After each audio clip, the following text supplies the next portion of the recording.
Nifty অ্যানালিসিসে আপনাকে স্বাগত জানাই। নিফটির আমরা ফাইনাল ক্লোজিং যেটা পেয়েছি সেটা হচ্ছে 23,696। যদি আমরা কালকের ক্যান্ডেলের ক্লোজিং দেখি, সেখান থেকে আজকে নিফটি কী করে -43 পয়েন্ট নিচে গিয়ে ক্লোজিং দেয়। দেখো নিফটির জন্য ইম্পর্ট্যান্ট রেজিস্ট্যান্স কী ছিল? নিফটির জন্য ইম্পর্ট্যান্ট রেজিস্ট্যান্স ছিল হচ্ছে এই যে জোনটা, ঠিক আছে, যেটা হচ্ছে 23,444 থেকে 23,555, ঠিক আছে।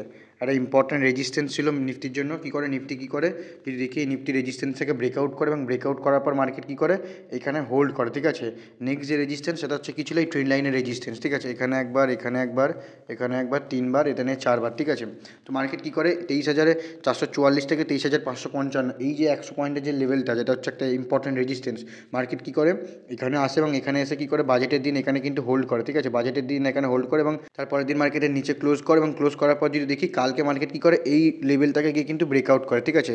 23,444 থেকে 23,555 যে লেভেলটা, এটাকে ব্রেকআউট করে ইম্পর্টেন্ট রেজিস্ট্যান্স, এবং রেজিস্ট্যান্স থেকে ব্রেকআউট করার পর মার্কেট কী করে নেক্সট যে রেজিস্ট্যান্স, দেখো নিফটির জন্য এখন ইম্পর্টেন্ট, যেহেতু উপর থেকে আমরা যদি দেখি মার্কেট অনেক পয়েন্ট কারেকশন হয়েছে, তো মার্কেট কিন্তু উপরে যাওয়ার জন্য ছোটো ছোটো অনেক কটা রেজিস্ট্যান্স রয়েছে, ঠিক আছে। তো মার্কেটে যদি দেখি এই রেজিস্ট্যান্সকে তো ব্রেকআউট করেছে, কিন্তু যে নেক্সট যে রেজিস্ট্যান্স সেটা হচ্ছে এই ট্রেন্ড লাইনের রেজিস্ট্যান্স, সেটাকে কিন্তু এখনও ব্রেকআউট করতে পারেনি, ঠিক আছে। এই রেজিস্ট্যান্সের কাছে এসে আজকে মার্কেট কী করে একটা ক্যান্ডেল বানিয়েছে, যেটা কিন্তু সেলার্স ক্যান্ডেল, ঠিক আছে। কিন্তু মার্কেট কী করে যদি দেখি এখনও পর্যন্ত কিন্তু এখানে রেজিস্ট্যান্স নিয়েছে, ঠিক আছে। এই রেজিস্ট্যান্স মানে এই যে ট্রেন্ড লাইনের মধ্যে এসে কিন্তু ক্লোজিং দিয়েছে নিফটি, ঠিক আছে। যেহেতু কালকে এক্সপায়ারি রয়েছে, তো মার্কেট কিন্তু কালকে হাইলি ভোলাটাইল থাকতে পারে, ঠিক আছে। তো মার্কেটে দেখিয়ে শুনে অবশ্যই সেটা অনুযায়ী কিন্তু ট্রেড করবে। তো দেখো নিফটির জন্য ইম্পর্টেন্ট রেজিস্ট্যান্স সেটা হচ্ছে এই যে ট্রেন্ড লাইনের রেজিস্ট্যান্স, যতক্ষণ না মার্কেট কী করছে এই ট্রেন্ড লাইনের উপরে ব্রেকআউট করছে, ঠিক আছে। দেখা গেল মার্কেট কালকে কী করলো, এই যে রেজিস্ট্যান্সটা রয়েছে 23,555, এই রেজিস্ট্যান্সের ওপরে ক্লোজিং, যেহেতু মার্কেট কিন্তু যদি দেখি আমরা 23,555 ওপরেই কিন্তু ক্লোজিং দিয়েছে, ঠিক আছে। তো মার্কেট দেখা গেলো কালকে কী করলো, কালকের লোয়ের যদি নিচে ক্লোজিং না দেয়, মানে আজকের যে লো দিয়েছে 23,696, এর নিচে যেন ক্লোজিং না হয়।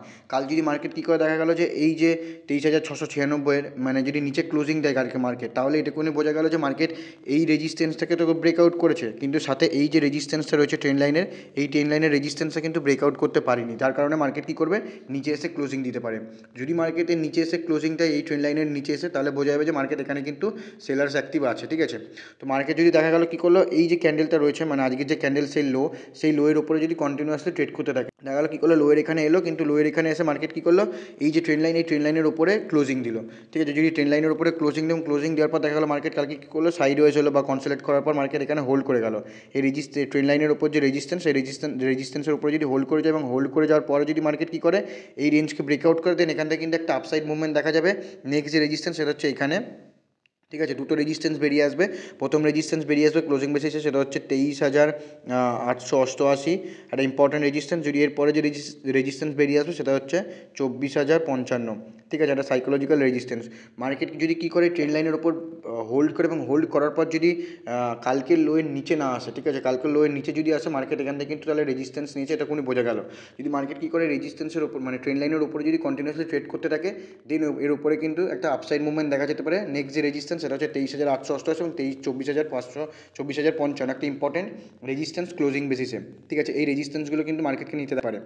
যদি একটা জিনিস আমরা দেখি মার্কেট কী করে, মার্কেট এখানে সাপোর্ট লাগায়, মার্কেট কোথায় আসে তো এই 22,888 এখানে মার্কেট আসে, 22,788 এখানে মার্কেট লো লাগায়।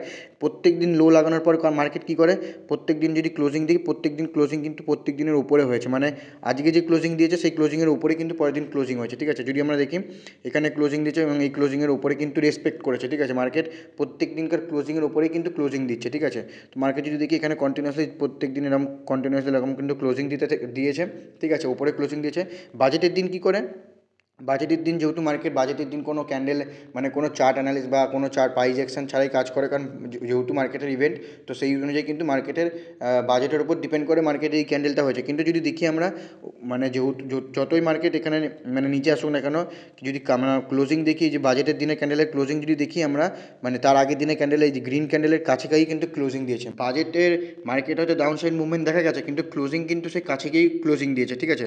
তারপরের দিন কী করে মার্কেট এখানে একদিন গ্যাপ ডাউন করলো এবং গ্যাপ ডাউন খোলার পরেও কিন্তু মার্কেট যদি দেখি এর উপরেই গিয়ে কিন্তু ক্লোজিং দেয়। তো মার্কেট এখানে এই ক্লোজিং যেটা দিল সেটা একটা ব্রেকআউট হলো, সেটা বোঝা গেল। কিন্তু যতক্ষণ মার্কেট এই ট্রেন লাইনের ব্রেকআউটটা কমপ্লিট করছে ততক্ষণ কিন্তু এখানে মুভমেন্টে একটা ট্র্যাপ করার চান্সও থাকতে পারে। যদি মার্কেট এই ট্রেন লাইনের উপরে কন্টেন্ট দেখা গেল, কালকে কী করলো মার্কেট, এখানে কন্টিনিউ ওপেন হলো, পাশাপাশি ওপেন হওয়ার পর যদি এখানে কালকের দিন এরকম হোল্ড করে যায় বা এক দুদিন হোল্ড করে যাওয়ার পর যদি ব্রেকআউট করে দেন, এখান থেকে কিন্তু একটা আপসাইডে দারুণ মুভমেন্ট দেখা যেতে পারে এবং এখানে কিন্তু বায়ার্স অ্যাক্টিভ দেখা যাবে।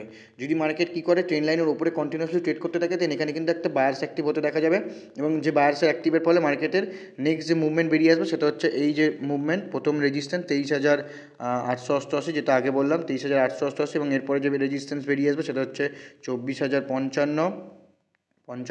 যদি 24,055 রেজিস্ট্যান্সটাকেও ব্রেকআউট করে তো নেক্সট যে রেজিস্ট্যান্স বেরিয়ে আসবে সেটা হচ্ছে 24,222। ঠিক আছে, এই রেজিস্ট্যান্সগুলো কিন্তু বেরিয়ে আসবে ক্লোজিং বেসিসে।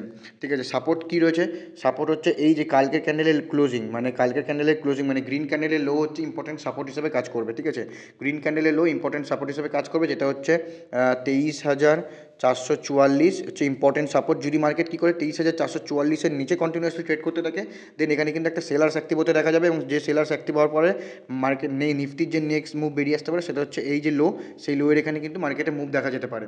ঠিক আছে, যদি 23,444-এর মানে সাপোর্টটাকে যদি ব্রেকডাউন করে তো নেক্সট যে সাপোর্ট বেরিয়ে আসবে সেটা হচ্ছে 23,222, এগুলো হচ্ছে ক্লোজিং বেসিসে। ঠিক আছে, যদি 23,222-কে ব্রেকডাউন করে তো নেক্সট যে সাপোর্ট বেরিয়ে আসবে সেটা হচ্ছে 23,055, যেটা একটা সাইকোলজিক্যাল সাপোর্ট। যদি 23,055 লেভেলটাকে ব্রেকডাউন করে তো নেক্সট যে সাপোর্টটা বেরিয়ে আসবে সেটা হচ্ছে এই যে লো, এই লোয়ে কিন্তু মার্কেটকে এটা দেখা যাবে। তো চলুন নিফটির 15 মিনিটের চার্টটি দেখি নিফটি এক্সপায়ারিতে কেমন কি ট্রেড করতে পারে। নিফটির যদি 15 মিনিটের চার্টে দেখি নিফটির জন্য সাপোর্ট কী ছিল, সেই নিফটির জন্য সাপোর্ট হচ্ছে এই যে সাপোর্টটা ইম্পর্টেন্ট সাপোর্ট ছিল। ঠিক আছে, মার্কেট কী করে আজকে মার্কেট এখানে কালকের যে ক্লোজিং সেই ক্লোজিং থেকে গ্যাপ আপ ওপেন হয়, মানে কালকের যদি হাই দেখি সেই হাইয়ের ওপরে ওপেন হয় এবং ওপেন হওয়ার পর মার্কেট কী করে কন্টিনিউয়াসলি কিন্তু এখানে রেজিস্ট্যান্স নেয়, রেজিস্ট্যান্স নিয়ে মার্কেট কী করে নিচের দিকেই কিন্তু আসে, নিচের দিকে আসে মানে মার্কেট ধরতে গেলে এই রেঞ্জের মধ্যে কিন্তু ঘোরাফেরা করে, খুব একটা মার্কেটে মুভমেন্ট দেখা যায়নি, শেষের দিকে এসে ডাউন সাইডে একটা মুভমেন্ট দেখা গেছে। ঠিক আছে, তো দেখো নিফটির জন্য এখন ইম্পর্টেন্ট সাপোর্ট কী করছে, ইম্পর্টেন্ট সাপোর্ট হচ্ছে এই যে জোনটা এখন নিফটির জন্য ইম্পর্টেন্ট সাপোর্ট হিসেবে কাজ করবে 23,666, এটা 15 মিনিটের সেটা ইম্পর্টেন্ট সাপোর্ট। মার্কেট কী করবে, যদি কালকে দেখা গেলো মার্কেট কী করলো এখানে পাশাপাশি ওপেন হলো এবং পাশাপাশি ওপেন হওয়ার পর কন্টিনিউয়াসলি ট্রেড করার পর যদি নিচের সাইডে ব্রেকডাউন করে, যদি নিচের সাইডে ব্রেকডাউন করে তাহলে প্রথম যে সাপোর্টটা বেরিয়ে আসবে সেটা হচ্ছে এই যে জোনটা, আর ইম্পর্টেন্ট সাপোর্ট হিসেবে বেরিয়ে আসবে যেটা হচ্ছে 23,600। ঠিক আছে, 23,600 15 মিনিটের সাথে ইম্পর্টেন্ট সাপোর্ট। যদি 600-কে ব্রেকডাউন করে, যদি এখানে আসার পর যদি মার্কেট এখানে নিচের সাইডে ব্রেকডাউন করে 600 মানে 600 যে সাপোর্টটা সেই সাপোর্টটাকে যদি ব্রেকডাউন করে তাহলে নেক্সট যে সাপোর্ট বেরিয়ে আসবে সেটা হচ্ছে এই যে লো, এই লোয়ের এখানে বেরিয়ে আসবে যেটা হচ্ছে 23,555, আর ইম্পর্টেন্ট সাপোর্ট। যদি 23,555 সাপোর্টকে ব্রেকডাউন করে তাহলে নেক্সট যে সাপোর্ট বেরিয়ে আসবে সেটা হচ্ছে 23,444। ঠিক আছে, এই সাপোর্টটা কিন্তু দেখা যেতে পারে। দেখা গেল মার্কেট কী করলো, এই যে সাপোর্ট রয়েছে ঠিক আছে, সাপোর্টের এখানে পাশাপাশি ওপেন হওয়ার পর মার্কেট কী করলো উপর সাইডে ব্রেকআউট করলো। যদি উপর সাইডে ব্রেকআউট করে তাহলে প্রথম যে রেজিস্ট্যান্স বেরিয়ে আসবে সেটা হচ্ছে এই যে হাই, আজকের যে হাই সেটা একটা ইম্পর্টেন্ট রেজিস্ট্যান্স হিসেবে কাজ করবে। যদি এইটাকে ব্রেকআউট করে মানে আজকের যে হাইকে যদি ব্রেকআউট করে তো নেক্সট যে রেজিস্ট্যান্স বেরিয়ে আসবে 15 মিনিটের চারে সেটা হচ্ছে 23,750, এবং এই সাপোর্টটাকে এই রেজিস্ট্যান্সটাকে যদি ব্রেকআউট করে তো নেক্সট যে রেজিস্ট্যান্স বেরিয়ে আসবে সেটা হচ্ছে 23,822, এবং এরপরে যে রেজিস্ট্যান্স বেরিয়ে আসবে সেটা হচ্ছে 23,888। ঠিক আছে, এই রেজিস্ট্যান্সগুলো কিন্তু বেরিয়ে আসতে পারে নিফটিতে 15 মিনিটের চার্টে, এগুলো ইম্পর্টেন্ট রেজিস্ট্যান্স হিসেবে কাজ করবে। ঠিক আছে, দেখা গেলো মার্কেট কী করলো, এই যে সাপোর্টটা রয়েছে নিফটির ঠিক আছে, এই সাপোর্টের নিচে গ্যাপ ডাউন করলো। কোথায় গ্যাপ ডাউন হলো, দেখা গেলো এই যে সাপোর্টটা রয়েছে ঠিক আছে, এই সাপোর্টের এখানে গ্যাপ ডাউন হলো। যদি সাপোর্টের এখানে গ্যাপ ডাউন ওপেন হয়, গ্যাপ ডাউন ওপেন হওয়ার পর মার্কেট কন্টিনিউয়াসলি ট্রেড করার পর দেখো সবসময় একটা রেঞ্জ করতে দাও, রেঞ্জ করার পর যখনই কোনো জায়গাকে ব্রেকডাউন বা ব্রেকআউট করবে দেন এখান থেকে কিন্তু একটা তোমার এসএলও বেরিয়ে আসবে, কারণ এসএলটা হচ্ছে তোমার সেই রেঞ্জের লো হচ্ছে এসএল হিসেবে কাজ করবে এবং এন্ট্রি কোথায় হবে সেই রেঞ্জের ব্রেকআউট হচ্ছে এন্ট্রি পয়েন্ট হবে। যদি এখানে ওপেন হওয়ার পর রেঞ্জ করার পর যদি আপসাইডে ব্রেকআউট করে তাহলে প্রথম যে রেজিস্ট্যান্স নেবে সেটা হচ্ছে এই যে আজকের যে ক্লোজিং সেটা একটা ইম্পর্টেন্ট রেজিস্ট্যান্স হিসেবে কাজ করবে। যদি এটাকে ব্রেকআউট করে তো নেক্সট যে রেজিস্ট্যান্স বেরিয়ে আসবে সেটা হচ্ছে যে হাই লাগিয়েছে আজকে, সেই হাই হচ্ছে একটা রেজিস্ট্যান্স হিসেবে কাজ করবে। যদি ডাউন সাইডে ওপেন হওয়ার পর মার্কেট কী করে নিচের সাইডে ব্রেকডাউন করে তাহলে প্রথম যে সাপোর্ট বেরিয়ে আসবে সেটা হচ্ছে এখানে 23,555।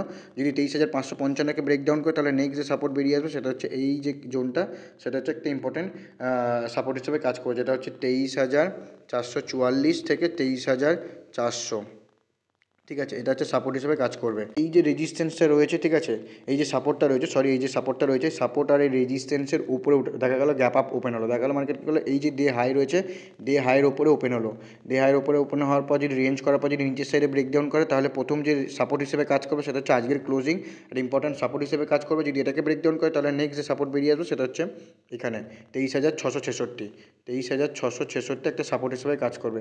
যদি ডে হাই ওপেন হওয়ার পর রেঞ্জ করার পর, দেখো যখনই কোনো বড় গ্যাপ আপ বা বড় গ্যাপ ডাউন ওপেন হবে, তখন সেই জায়গা থেকে কী করা উচিত, সেই জায়গায় সবসময় বলি যেটা আমি, বসে থাকো। কারণ মার্কেট যখনই কোনো বড় পয়েন্টের গ্যাপ আপ বা গ্যাপ ডাউন হয়ে যাবে, তখন সেই সময় বসে থাকা ছাড়া কোনো কাজ নেই। কারণ যখনই বড় কোনো মুভমেন্ট হয়ে যাবে ওপেনিংয়েই, সারাদিন মার্কেট সেই দিন বেশিরভাগ দিন কী হয়, মার্কেট সাইড হয়ে যাওয়ার চান্স থাকে।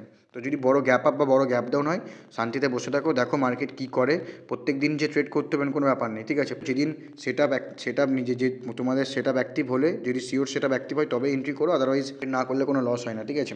তো দেখো যদি মার্কেট কী করে, এখানে গ্যাপ আপ ওপেন হওয়ার পর যদি আপসাইডে এখানে রেঞ্জ করার পর যদি ব্রেকআউট করে, তাহলে প্রথম যে রেজিস্ট্যান্স বেরিয়ে আসবে 15 মিনিটের ছেড়ে, সেটা হচ্ছে 23,800, 23,800, তারপর হচ্ছে 23,888। যদি 23,888কেও ব্রেকআউট করে, তাহলে নেক্সট যে রেজিস্ট্যান্স বেরিয়ে আসবে সেটা হচ্ছে 23,955। এগুলো 15 মিনিটের ছেড়ে একটা রেজিস্ট্যান্স। যদি এটাকেও ব্রেকআউট করে, তাহলে নেক্সট যে রেজিস্ট্যান্স বেরিয়ে আসবে সেটা হচ্ছে 24,055, একটা ইম্পর্টেন্ট রেজিস্ট্যান্স এবং সাইকোলজিক্যাল রেজিস্ট্যান্স। যদি ভিডিওটি ইনফরমেটিভ লেগে থাকে অবশ্যই কমেন্টে জানাবেন। দেখা হচ্ছে পরের ভিডিওতে, ততক্ষণ ভালো থাকবেন এবং সুস্থ থাকবেন।